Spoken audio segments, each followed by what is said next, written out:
Assalamualaikum. Hai teman-teman, kami dari kelompok 6, kelas 6A05.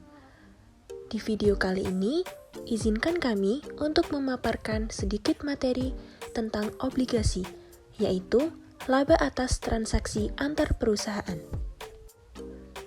Tapi sebelum itu, kami perkenalan diri dulu ya. Yang pertama, Alfian Aji Pratama dengan NIM 2019-017186. Lalu, Endah Sayekti dengan NIM 2019-017193. Dan Yunita Adinabela dengan NIM 2019-017194. Dan yang terakhir, Indah Pratiwi dengan NIM 2019-017197. Yuk kita simak videonya. Ajaran taman siswa yang relevan dengan mata kuliah akuntansi keuangan lanjutan ini yaitu ngandel, kendel, bandel, yang berarti bahwa ngandel artinya percaya. Jika diterapkan dalam lingkungan obligasi artinya dalam membeli obligasi hendaknya memiliki jiwa percaya dengan pihak yang menerbitkan saham untuk membayar imbalan berupa bunganya. Lalu yang kedua yaitu kendel, yang berarti berani.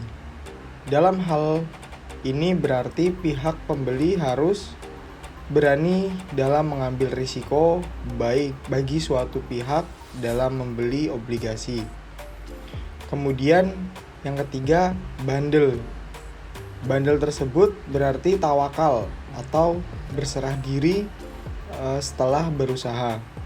Kaitannya dengan suatu pihak menerbitkan obligasi kepada pihak penerbit saham dan mereka tidak segera membayar imbalan berupa bunga atas saham tersebut meskipun sudah ada perjanjian, maka harus bandel dalam menyikapi hal tersebut. Lalu, bagaimana transaksi obligasi antar perusahaan bisa terjadi? Kewajiban obligasi suatu perusahaan akan mencerminkan tingkat suku bunga pasar saat ini. Namun, perubahan tingkat suku bunga pasar akan menciptakan disparitas antara nilai buku dan nilai pasar kewajiban tersebut.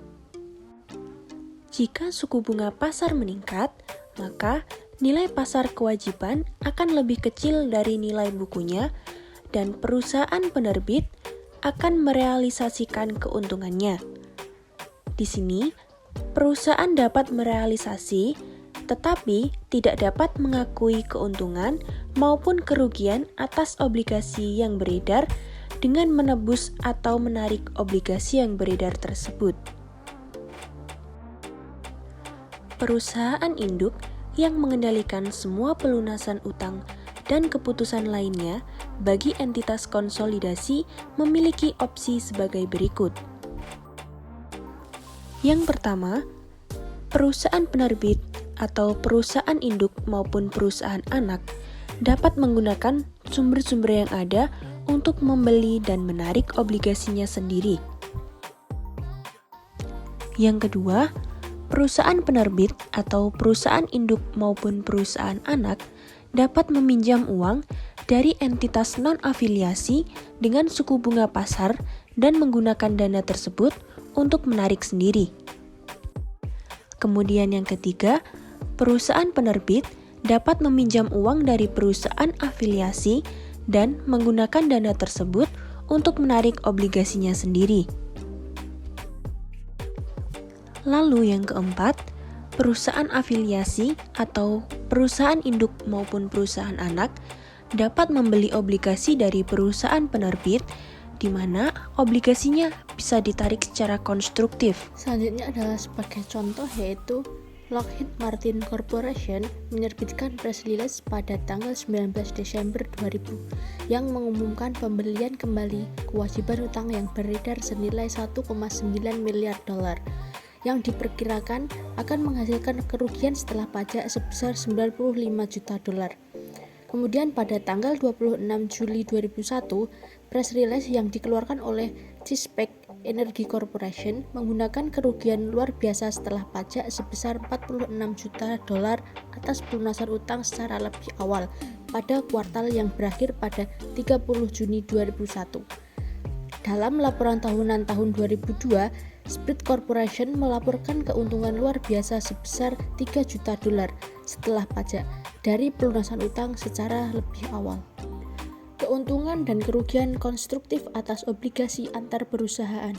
Jika harga yang dibayar oleh perusahaan afiliasi untuk memperoleh utang dari pihak lainnya lebih besar dari nilai buku kewajiban atau nilai nominal ditambah premi yang belum diamortisasi atau dikurangi diskonto yang belum diamortisasi dan biaya penerbitan, akan terjadi kerugian konstruktif atas penarikan hutang. Selain itu, apabila harga yang dibayar lebih kecil dari nilai buku utang tersebut, maka akan dihasilkan keuntungan konstruktif. Kemudian keuntungan dan kerugian konstruktif merupakan yang pertama, keuntungan dan kerugian yang direalisasi dari sudut pandang entitas konsolidasi. Kemudian yang kedua, yang timbul ketika perusahaan membeli obligasi perusahaan afiliasi. Yang ketiga, dari entitas lainnya. Kemudian yang keempat, pada harga selain nilai buku obligasi tersebut.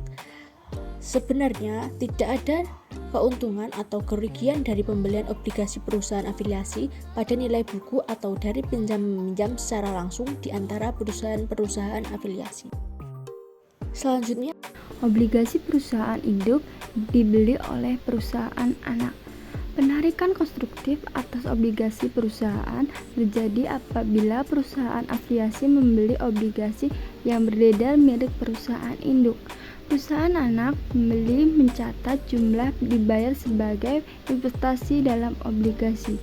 Hanya ayat jurnal ini yang dibuat oleh perusahaan afiliasi membeli maupun perusahaan afiliasi penerbit pada saat membeli antar perusahaan.